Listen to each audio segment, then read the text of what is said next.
मटियारी में खबर है अवां ताईं पहुचाए पिया। अज़ीज़ गुल ख़ैबर जी रिपोर्ट मुताबिक़ त ख़ैबर में 3 ॾींहं अॻु मल्हाह बिरादरी के बिंदरनि में थियल प्लाट जे झेड़े जो निबेरो थी गुज़रियो।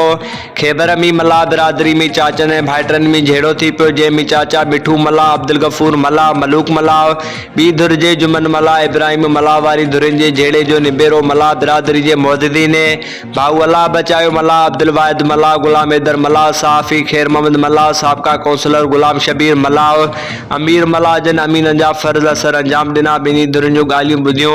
ॻाल्हियूं ॿुधण खां पोइ मिठू मल्हाह वारी धुर ते ॾोह साबित थियण ते अमीननि पारां फ़तवा ॿुधाई वई, जंहिंमें झेड़े में ज़ख़्मी थियल गुलाम नबी मल्हाह जो मेडिकल जो ख़र्चो थियल ऐं थींदड़ मिठू मल्हाह भरींदो ऐं प्लाट जी माप करे 5 हिसनि में विराए वेंदो ऐं रखियल 2 शर्तनि ते अमल कराए वेंदो।